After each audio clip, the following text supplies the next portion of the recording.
Students uses of ultrasonic waves discuss करेंगे। Ultrasonic waves जिनको हम शॉर्टली अल्ट्रासाउंड भी कहते हैं, हम यूज़ करते हैं डेली लाइफ में। बहुत सारी जगहों पे हम यूज़ करते हैं इसमें। और क्यों यूज़ करते हैं? क्योंकि इसकी एनर्जी जो है वो ज़्यादा होती है as compare to normal sound waves. ठीक है, energy energy greater than normal normal sound waves.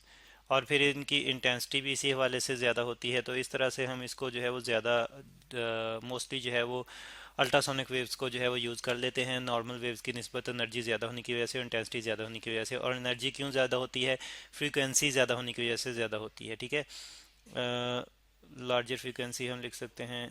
ठीक है, लार्ज या हायर फ्रीक्वेंसी एक्चुअली हम लिख लेते हैं, हायर फ्रीक्वेंसी इस बेस पर हम जो है इसको यूज़ करते हैं। और अगर हम बात करें मेडिकल में, सर्जरी में, डायग्नोस्टिक्स में, तो हम अल्ट्रासाउंड्स को बहुत ज़्यादा यूज़ करते हैं मेडिकल डायग्नोस्टिक्स में और सर्जरी में।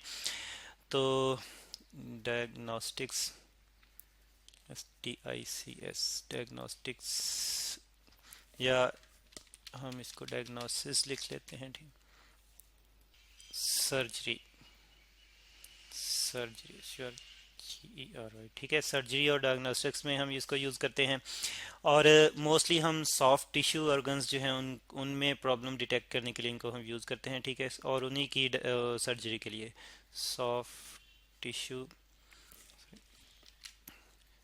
टिश्यूज़ के लिए। ठीक है, और फ़ायदा इसका ये होता है कि इसकी एनर्जी सफिशेंट होती है, टिश्यूज़ को, सेल्स को डिस्टर्ब नहीं करती, और जो डिटेक्शन है यानी कि जो डायग्नोस्टिक्स है इसके लिए वो इजीली हो जाती है। जैसे कि यहाँ पे हम आपको रिप्रेजेंट करते हैं, किडनी में अगर स्टोन हो तो उसकी हम डायग्नोस्टिक्स कर सकते हैं अल्ट्रासाउंड यूज़ करते हुए। तो एक फ़ोटोग्राफ के ज़रिए से हम यहाँ पे रिप्रेजेंट करते हैं कि किस तरह से जो है वो यूज़ की जाती है सर ये डायग्नोस्टिक्स में। किडनी के स्टोन में अल्ट्रासाउंड्स कैसे यूज़ की जाती हैं, यहाँ पे आप जो है ये फ़ोटोग्राफ देख रहे हैं। इसमें इसमें यहाँ पे जो है एक छोटा स्टोन है। ये अल्ट्रासाउंड जो है ये इंसिडेंट करवाई जाती हैं किडनी पर, और ये ट्रैवल करती हुई जहाँ पे जो है वो कोई एक्स्ट्रा स्ट्रक्चर हो वहाँ से ये रिफ्लेक्ट होती हैं। और रिफ्लेक्टेड जो है, रिफ्लेक्टर इंसिडेंट का जो है एक फ़ोटोग्राफ जो है वो बनता है। और उस फोटोग्राफ में फिर देखा जाता है कि कहाँ पे स्टोन है और उसका क्या साइज़ है। ये सारी की सारी जो है वो डिटेक्शन की जाती है, और उसके मुताबिक फिर जो है वो सर्जरी के लिए सजेशन दी जाती है। तो फिर इस तरह से हम जो है वो ट्यूमर भी डिटेक्ट कर सकते हैं। यहाँ पे हमने स्टोन की बात की, लेकिन हम ट्यूमर भी डिटेक्ट कर सकते हैं, ट्यूमर डायग्नोस्टिक भी जो है वो कर सकते हैं, ट्यूमर। ठीक है, और इसके साथ साथ जो है वो हम, जैसे कि हमने बात की कि न्यूरो सर्जरी में हम इसको यूज़ कर सकते हैं, न्यूरो सर्जरी। और न्यूरो सर्जरी में हम मोस्टली इसको यूज़ करते हैं जो जॉइंट में पेन होती है उसको, उसके रिमूवल के लिए। एक्चुअली वहाँ पे फ्लाज आ जाते हैं जॉइंट्स में। अगर जो है वो खला आ जाए, जॉइंट्स जो हैं वो एक दूसरे से थोड़ा जो है वो सेपरेट हो जाएं, बोन्स, तो वहाँ पे फ्ला आ जाते हैं, तो उनको रिमूवल के लिए जो है वो यूज़ करते हैं। और मस्कुलर रिहेमेटिज्म और साइकार्डिया में हम इसको मोस्टली यूज़ करते हैं, जो कि एक्चुअली मसल्स की जो पेन होती हैं, जिसकी जो एक्चुअली या तो फ्रैक्चर की वजह से या फिर जो है वो उनमें फ्ला आ जाने की वजह से होती है। और इसी तरह से साइकार्डिया जो बैक बोन की या लेग्स में पेन होती है, उसको, उसकी डायग्नोस्टिक और उसकी जो है वो सर्जरी के लिए भी हम अल्ट्रासोनिक वेव्स जो हैं यूज़ करते हैं। और इसके अलावा सॉफ्ट टिश्यू में, जैसे कि हमने पहले बात की कि सॉफ्ट टिश्यू में हम डायग्नोस्टिक्स के लिए यूज़ करते हैं। बोन्स में मोस्टली ये होता है कि बोन्स का स्ट्रक्चर ज़रा हार्ड होता है, तो बोन्स में ये डेप्थ में अल्ट्रासोनिक वेव जो है नहीं जा पाती, तो इसलिए बोन्स में मोस्टली हम एक्सरेज यूज़ करते हैं। और इसके अलावा इसका दूसरा जो यूज़ है अल्ट्रासाउंड का, वो मेटल टेस्टिंग है। मेटल टेस्टिंग हम करते हैं, इसके ज़रिए से हम बहुत सारे जो है वो मेटल्स के ज़रिए से हम बहुत सारे स्ट्रक्चर्स बनाते हैं, डिवाइसेस बनाते हैं। तो फिर देखा जाता है कि कहीं पे दरमियान में कोई डिफेक्ट या क्रैक वगैरह तो नहीं रह गया, या कोई फ्लॉ वगैरह तो नहीं रह गया, तो उसके लिए टेस्टिंग की जाती है। अब वो टेस्टिंग हम कैसे करते हैं? तो उसके लिए भी यही होता है कि इंसिडेंट की जाती हैं इंसिडेंट की जाती हैं साउंड वेव, अल्ट्रासोनिक वेव्स, और वो इंसिडेंट जो है वो रिफ्लेक्ट होती हैं जहाँ पे क्रैक होता है, फ्लॉ होता है। तो फ्लॉ से ये रिफ्लेक्ट होती हैं, रिफ्लेक्टेड। रिफ्लेक्टेड, ठीक है। और रिफ्लेक्टेड साउंड वेव्स के ज़रिए से फिर हमें पता चल जाता है कि कहाँ पे फ्लॉ है, और फिर हम डेप्थ जो है वो वो भी चेक कर सकते हैं कि कितनी डेप्थ में जाके जो है वो फ्लॉ प्रोड्यूस हो रहा है किसी मेटल की सरफेस के अंदर। अच्छा, इसका भी हम फोटोग्राफिक व्यू देते हैं कि कैसे ये हम टेस्टिंग करते हैं।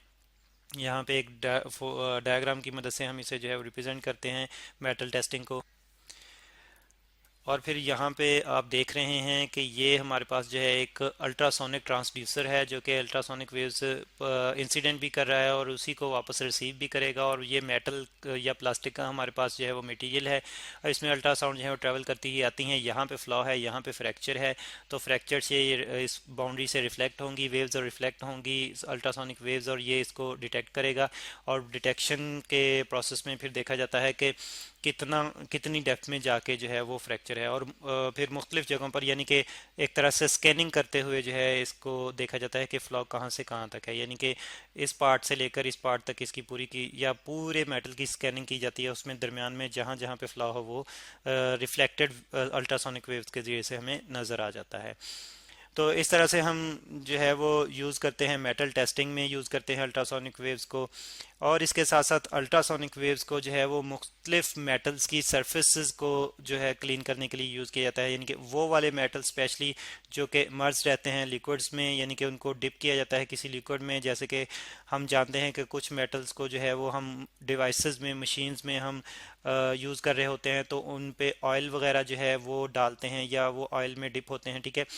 तो वो ऑयल रिमूव करने के लिए, ग्रीस वगैरह रिमूव करने के लिए, या जो स्लग वगैरह होता है वो रिमूवल के लिए हम अल्ट्रासोनिक वेव्स यूज़ करते हैं।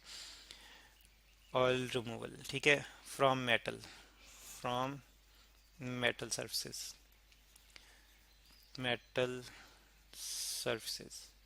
इसके साथ साथ हम क्रोजन की यानी कि जंग को भी रिमूव करवा सकते हैं अल्ट्रासोनिक वेव के ज़रिए से, आयरन पर और मुख्तलिफ बाकी मेटल्स पर इसी प्रोसेस को यूज़ करते हुए। एक्चुअली अल्ट्रासोनिक वेव्स जो हैं वो स्ट्राइक करती हैं और इनकी एनर्जी ज़्यादा होती है, तो ये बॉन्ड ब्रेक कर देती हैं। जो ऑयल वगैरह अटैच होता है सर्फेस के साथ, मेटल सर्फेस के साथ, तो उनको ये जो है वो ब्रेक कर देती हैं उनके बॉन्ड को, ज़्यादा एनर्जी होने की वजह से। इस तरह से फिर वो अलग हो जाते हैं, रिमूव हो जाते हैं।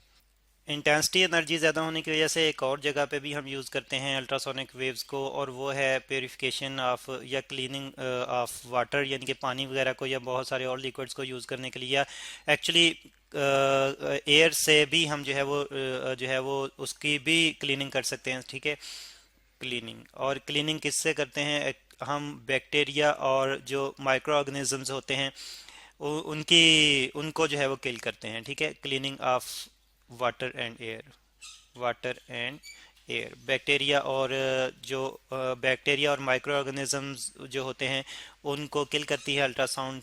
तो उन उनमें इसलिए इनको यूज़ करते हैं हम हाई एनर्जी होने की वजह से वाटर और एयर की क्लीनिंग के प्रोसेस में। ख़ास तौर पर ऑपरेशन थिएटर में या उस जगहों पे जहाँ पे मेडिकल टेस्टिंग की जा रही होती है, या जहाँ पे टिश्यू कल्चर टेक्नोलॉजी के ज़रिए से सेल ग्रोथ की जा रही होती है, या सेल्स और टिश्यूज़ पे जो है वो एक्सपेरिमेंट किए जा रहे होते हैं, तो उस एनवायरनमेंट में हम अल्ट्रासाउंड्स को यूज़ करते हैं ताकि वहाँ पे बैक्टीरिया जो है या माइक्रो ऑर्गेनिज्म जो हैं वो रिमूव हो जाएं, वो जो है वो मर जाएं, और वो एयर या वाटर जो है वो कंटेमिनेटेड ना हो। तो ये हम क्लीनिंग के लिए यूज़ करते हैं अल्ट्रासाउंड्स, और इसके साथ साथ हम अल्ट्रासाउंड्स को डी गैसिंग के लिए यूज़ करते हैं, ठीक है। D guessing, D guessing. अब डी गैसिंग जो है कि ये क्या कैसा प्रोसेस है? एक्चुअली बहुत सारे लिक्विड्स में से जिनमें वाटर है या ऑयल वगैरह मुख्तलिफ किस्म के होते हैं, वहाँ पे कुछ अमाउंट में जो है वो कुछ गैसेस होती हैं उनके अंदर। तो उन गैसेस को रिमूव करने के लिए या फिर उन गैसेस की डेंसिटी कम करने के लिए लिक्विड के अंदर जो है वो हम डी गैसिंग का प्रोसेस यूज़ करते हैं अल्ट्रासोनिक वेव्स के ज़रिए से। तो ये कैसे यूज़ करते हैं ये भी हम एक फ़ोटोग्राफ की मदद से समझते हैं। यहाँ पे आप देख रहे हैं कि हमारे पास 3 बीकर हैं, और इनमें हमने एक्चुअली पानी डाला हुआ है। ये आपको जो एक नॉब सी नज़र आ रही है ये एक्चुअली अल्ट्रासोनिक प्रोब है, और ये प्रॉब जो है ये अल्ट्रासाउंड जो है वो इजेक्ट कर रही है वाटर के अंदर, और अल्ट्रासाउंड जो है हाई इंटेंसिटी होने की वजह से प्रेशर अप्लाई करती हैं, जिसकी वजह से गैसेस जो हैं वो वॉलेटिलाइज हो जाती हैं, यानी कि बबल्स की फॉर्म में जो है वो इजेक्ट बाहर निकल जाती हैं। ठीक है, बबल्स प्रोड्यूस हो जाते हैं, बबल्स प्रोड्यूस होने की वजह से जो है वो बबल्स की फॉर्म में गैसेस जो है बाहर निकल जाती हैं। तो इस तरह से यहाँ पे वाटर में से हम एयर की डेंसिटी को कम करने की कोशिश कर रहे हैं, तो एयर को यहाँ से निकाल रहे हैं, एयर की कंसंट्रेशन कम कर रहे हैं। तो इस तरह से हम डी गैसिंग के लिए भी अल्ट्रासाउंड्स को यूज़ करते हैं, और लैब्स में स्पेशली जो है इनको यूज़ किया जाता है। तो ये अल्ट्रासाउंड्स के डिफरेंट यूजेस हैं।